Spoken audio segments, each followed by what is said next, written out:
Ohm's law. So this is very important. జనరల్గా ఎప్పుడైనా ఎక్స్టర్నల్గా వెళ్ళినప్పుడు నాకు ఎక్స్పీరియన్స్ అవుతుంది. స్టూడెంట్స్ని అడిగినప్పుడు ఓమ్స్ లా అంటే ఓం అంటాడు. సో మనకు అది అలవాటు బాగా ఓం అని, కానీ అది కాదు. ఈజ్ ఏ చేస్తున్నాం. కరెంట్ ఎలా వస్తుంది, ఆ కరెంట్ అసలు వ్యాలిడ్ అవుతుందా లేదా అన్ని మెటీరియల్స్కి అనే దాని గురించి ఓమ్స్ డిఫైన్ చేశాడు. It is not direct relate చేస్తూ ఇది అన్నిటికీ అప్లికేబుల్ అవుతుందా అంటే కాదు. సో గివెన్ కండిషన్స్లో, గివెన్ కండక్టర్స్లో, ఫర్ ఎగ్జాంపుల్ ఒక రాడ్ తీసుకుంటే, ఒక వైర్ తీసుకుంటే, ఈ వైర్లో ఎంత కరెంట్ ట్రావెల్ చేస్తుంది అనే దాని గురించి, లేదా ఎంత పొటెన్షియల్ డిఫరెన్స్ ఉందని చెప్పే దానికోసం ఈ ఓమ్స్ లా డిఫైన్ చేస్తాం. మనం ఆల్రెడీ డిస్కస్ చేసినాం, కండక్టర్స్కి టెంపరేచర్ డిపెండ్ అయి ఉంటుంది. when temperature increases the resistance also increases, oppose చేస్తుంటుంది కరెంట్ని. సో అదే కండిషన్లో ఓమ్స్ లా చేస్తాడు. Ohm's law at a particular condition, at particular constant temperature constant అయినప్పుడు మాత్రమే, అంటే 20 కాన్స్టెంట్, ఇక్కడ టెంపరేచర్ కాన్స్టెంట్ చేస్తూ మనం Boyle's law, Charles law discuss చేస్తాం. Some physical quantity should be constant and remaining 2 physical quantities like pressure inversely proportional to volume, అలా relate చేస్తూ ఇక్కడ సాల్వ్ చేస్తాం. That potential difference is directly proportional to I. This is clearly said that we have a number of limitations. అన్నిటికీ obey చేయదు Ohm's law, very few objects మాత్రమే obey చేస్తే will discuss later. And we directly proportional to I is nothing but always when potential values increases therefore current also increases. So అందుకే మనకి ఇంట్లోకి వచ్చే voltage value ఎప్పుడు 220 volts ఉంటుంది.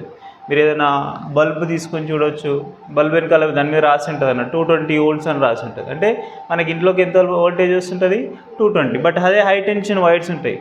High tension వైర్స్లో మనం జనరల్గా మన డైలీ లైఫ్లో జరిగే కరెంట్ గురించి డిస్కస్ చేస్తాం. కొత్త ఏం కాదు.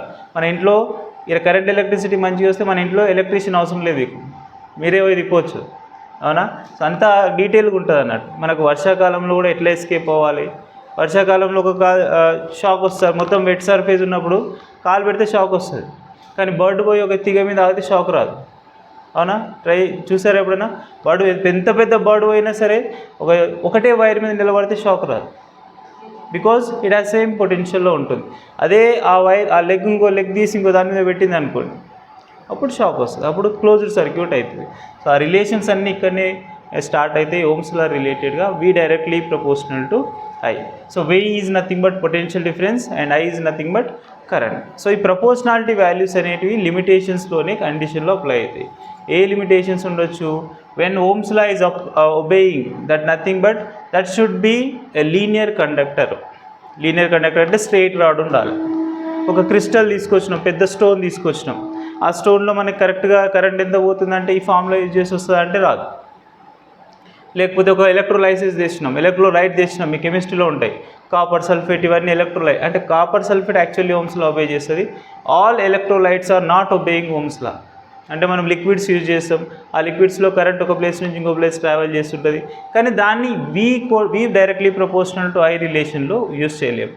100% కరెంట్ రాడ్స్ లేదా మనం యూజ్ చేసే కండక్టర్స్ అన్నీ లీనియర్ కండక్టర్స్ అయి ఉండాలి, అంటే స్ట్రెయిట్గా ఉండాలి, ఒక ప్రాపర్ సిమెట్రికల్ షేప్స్లో ఉండాలి. బట్ క్రిస్టల్స్కి కానీ గ్యాసెస్లో కూడా కరెంట్ డెవలప్ చేస్తాం. గ్యాసెస్లో కానీ సెమీ కండక్టర్స్ ఎస్టర్డే డిస్కస్ చేసినాం, సెమీ కండక్టర్స్లో కూడా మనం కరెంటును ప్రొడ్యూస్ చేయగలుగుతాం. అందులో కూడా ఈ ఓమ్స్ లా అనేది ఒబే కాదు. ఓమ్స్ లా ఒబే కావాలంటే మనం పొటెన్షియల్ ఇస్తుంటే కరెంట్ కూడా కంటిన్యూగా ఇంక్రీజ్ కావాలి. అలా సెమీ కండక్టర్స్లో వర్కౌట్ కాదు. ఒక సర్టెన్ టైం తర్వాత కరెంట్ కాన్స్టెంట్ అయిపోతుంది, ఒక సర్టెన్ టైం తర్వాత పొటెన్షియల్ కాన్స్టెంట్ అయిపోతుంటుంది సెమీ కండక్టింగ్ మెటీరియల్స్లో. అట్లా వాటిని రిలేట్ చేస్తూ ఇక్కడ V directly proportional to I formula is only for limited కండిషన్స్లో అప్లికేబుల్. అండ్ ఈ ప్రపోర్షనాలిటీ రిమూవ్ చేస్తే we should write some constant. ఆ కాన్స్టెంట్ని మనం ఇక్కడ ఏం రాస్తామంటే రెసిస్టెన్స్ రాస్తాం, that R into I. Usually IR అని చదువుతాం, బట్ ఇక్కడ where R is nothing but resistance. ఇక్కడ దీని గురించి మనకు పెద్ద టాపిక్ రెసిస్టెన్స్ అంటాం. Resistance nothing but which offered to oppose the motion of the current. Oppose చేస్తూ ఉంటుంది, ఎంత ఫాస్ట్గా వెళ్తున్న ఎలక్ట్రాన్స్ని స్లో చేస్తుంది. విచ్ నథింగ్ బట్ డ్రిఫ్ట్ వెలాసిటీని డిక్రీజ్ చేస్తుంది. ఇప్పుడు స్లోలీ మనం yesterday we have written some formula I is equals to NEA into VD, drift velocity. Even involvement అనేది రెసిస్టెన్స్లో కూడా ఇన్వాల్వ్మెంట్ చేస్తాడు. ఇప్పుడు నీకు పొటెన్షియల్ రిలేట్ చేస్తూ పొటెన్షియల్ అండ్ రెసిస్టెన్స్ ఇచ్చినప్పుడు ఇలా రాసుకోవచ్చు దీన్ని, V/R is equals to NEA VD. We can clearly say that resistance is inversely proportional to drift velocity. అంటే మనకి స్పీడ్ ఆఫ్ ఎలక్ట్రాన్స్ తగ్గిపోతాయి. స్పీడ్ ఆఫ్ ఎలక్ట్రాన్ డిక్రీజ్ అయింది అనుకోండి, ఆటోమేటిక్గా కరెంట్ వాల్యూస్ కూడా డిక్రీజ్ అవుతాయి.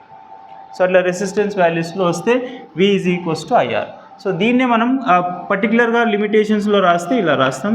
ఫస్ట్ ఆఫ్ ఆల్ ఇక్కడ clear కదా, V is nothing but it is a potential difference value. I అంటే కరెంట్, R అంటే రెసిస్టెన్స్. ఓకే, ఆ రెసిస్టెన్స్ గురించి తర్వాత చదువు. ఫస్ట్ వీటికి కొన్ని లిమిటేషన్స్ ఉన్నాయి, ఆ లిమిటేషన్స్ ఏంటో చూద్దాం.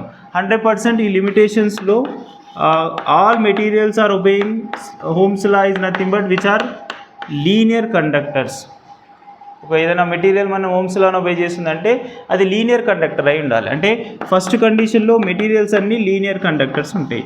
లీనియర్ కండక్టర్స్ అంటే ఎలా ఉండాలంటే వాటికి సిమెట్రికల్ షేప్ ఉంటుంది. లైక్ స్ట్రేట్ రాడ్ ఉంటుంది, సిలిండ్రికల్ రాడ్ ఉంటుంది. ఆ రాడ్స్ అన్నిటిని ఓమ్స్ లాను ఒబే చేస్తుంది. మనం ఆల్రెడీ డిస్కస్ చేసాం, current is independent of symmetry of object, but current densities depends on area. అవునా, J is equals to I/E అని రాస్తాం. సో అట్లా కొన్ని క్వాంటిటీస్ లిమిటేషన్స్లో ఇక్కడ కూడా లీనియర్ కండక్టర్స్ మీద మాత్రమే డిపెండ్ అవుతాయి. ఇలా లీనియర్ కండక్టర్ మీద డిపెండ్ అయ్యే మెటీరియల్స్ అన్నిటిని మనం ఏమంటామంటే ఓమిక్ మెటీరియల్స్ అంటాం. సో ఓమ్స్లో ఒబే చేస్తుంది కదా, కాబట్టి దీని ఓమిక్ మెటీరియల్స్ అంటారు.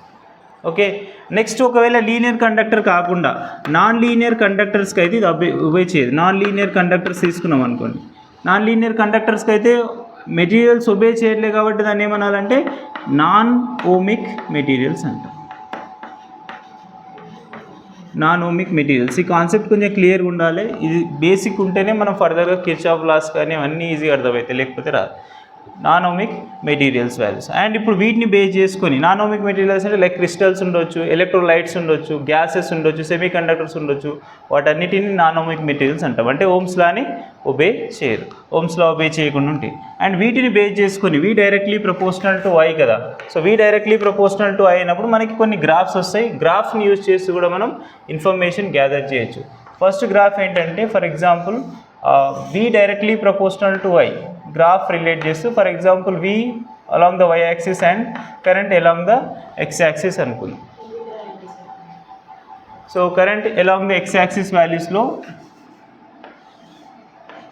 ఇది V వాల్యూ తీసుకుందాం, ఇది current. X axis and Y axis relate చేసినప్పుడు మనం ఓమిక్ కండక్టర్స్ లేదా ఓమిక్ మెటీరియల్స్ తీసుకుంటే, లీనియర్ కండక్టర్ తీసుకుంటే V directly proportional to I కదా. In physics every time proportionality డైరెక్ట్గా ఉంటే మనం రిలేషన్ ఎలా ఉంటుంది, లీనియర్గా ఉంటూ ఇలా స్ట్రైట్గా వెళ్తుంది. అందుకే అంటున్నాం మిగతా మెటీరియల్స్కి ఎందుకు ఉపయోగ చేయట్లేదు అంటే వాటికి కర్వ్డ్ లైన్స్లో ఇలా డిఫరెంట్ లైన్స్లో వెళ్ళిపోతుంది, స్లోప్ కాన్స్టెంట్గా ఉండదు.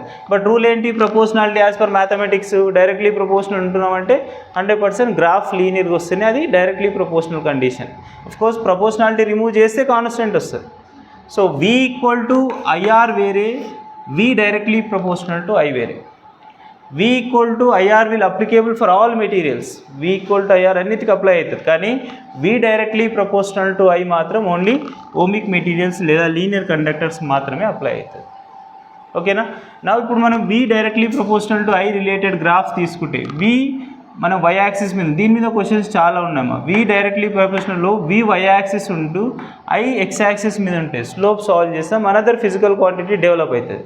For example when you try to find the slope of graph, ఇక్కడ స్ట్రైట్ లైన్ కాబట్టి స్లోప్ ఎక్కడైనా కానీ సేమ్ స్లోప్ వస్తుంది, కాన్స్టెంట్ స్లోప్ ఉండదు, లీనియర్ లైన్. సో ఇప్పుడు స్లోప్ ఆఫ్ గ్రాఫ్ అంటే ఏం సాల్వ్ చేసుకోవచ్చు, that slope is equals to ఏమవుతుంది, tan θ. యూజువల్లీ ఎప్పుడైనా linear lines tan θ is nothing but vertical component by x horizontal component, లేకపోతే y2 minus y1 by x2 minus x1. Slope formula అదేనా, m is equals to tan θ is equals to రాస్తాం. ఇక్కడ y2 minus y1 అంటే ఎవరు ఉన్నారు, ఇది అంతేనా. y axis ఎవరు ఉన్నారు, ఇక్కడ పొటెన్షియల్ డిఫరెన్స్ ఉంది. అండ్ నెక్స్ట్ x యాక్సిస్ ఎవరు ఉన్నారు, I.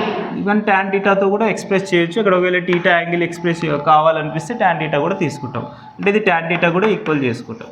అండ్ ఈ ఫార్ములాని, ఈ స్లోప్ని ఒకవేళ క్యాలిక్యులేట్ చేస్తే V by I is nothing but V is equals to IR. V is equals to IR అంటే V by I is equals to ఏమొస్తుంది, R వస్తుంది. అంటే నీకు you are getting the finding of slope and directly R. అంటే R ఇవ్వరు వాళ్ళు, క్వశ్చన్లో R ఇవ్వకుండా దాని వాల్యూస్ రిలేటెడ్గా కాన్సిక్వెన్సీగా ప్రాబ్లమ్ సాల్వ్ చేయాలనుకుంటే Rని సాల్వ్ చేయాలంటే by graph we can find slope and you will get R, resistance value వస్తుంది. క్లియరా? స్లోప్ సాల్వ్ చేస్తే మనం అనదర్ ఫిజికల్ క్వాంటిటీ మనం ఫస్ట్ ఇయర్లో కూడా స్ట్రేట్ లైన్స్లో ప్లేన్లో డిస్కస్ చేస్తాం. వీటీ గ్రాఫ్ ఎస్టీ గ్రాఫ్లో లీనియర్ లైన్ వచ్చినప్పుడు స్లోప్ సాల్వ్ చేస్తే ఒకటి వస్తుంది, ఏరియా సాల్వ్ చేస్తే ఒకటి వస్తుంది. అట్లా ఇక్కడ స్లోప్ సాల్వ్ చేస్తే రెసిస్టెన్స్ వస్తుంది. క్లియర్? అండ్ నెక్స్ట్ ఒకవేళ గ్రాఫ్లో వై యాక్సిసే వాళ్ళు ఒకవేళ కరెంట్ తీసుకుంటే, ఫర్ ఎగ్జాంపుల్ గ్రాఫ్లో వై యాక్సిస్ కరెంట్ తీసుకుంటారు and x axis voltage potential difference తీసుకుంటాం. ఎక్స్ యాక్సిస్లో పొటెన్షియల్ డిఫరెన్స్ ఉంది. Again it is obeying Ohm's law related. మనం ఓమ్స్ లా లిమిటెడ్ కండిషన్స్లోనే తీసుకుంటున్నాం కాబట్టి it should come with straight line. ఎవరైనా సరే V directly proportional to I అయినా ఒకటే, I directly proportional to V అన్న ఒకటే, డైరెక్ట్లీ ప్రపోర్షనల్ రిలేషన్.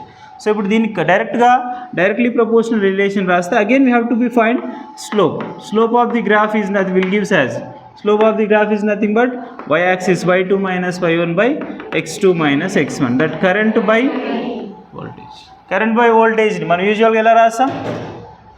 ఇప్పుడు మనం ఏం రాయాలి? v సైడ్ తీసుకెళ్ళాలన్నట్టు. అంటే i by v is nothing but 1 by r. అంటే నీకు ఇక్కడ ఇంకొక ఫిజికల్ క్వాంటిటీ వస్తుంది, దట్ ఈస్ 1 by r. ఈ 1 by rని రెసిస్టెన్స్కు రెసిప్రోకల్ ఉంటే దాన్ని కండక్టెన్స్ అంటాం, where g is nothing but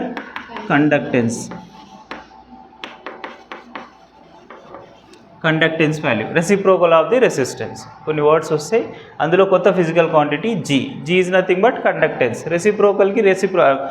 రెసిస్టెన్స్కి రెసిప్రోకల్గా ఇన్వర్సల్ వాల్యూస్తో ఉంటే దాన్ని కండక్టెన్స్ అంటాం. ఓకే, అండ్ దీనికి కూడా డెఫినేషన్స్ ఉంది, రాపిద్దాం. కండక్టెన్స్ ఇక్కడ వస్తుంది, నేను గుర్తుపెట్టు. ఓకేనా?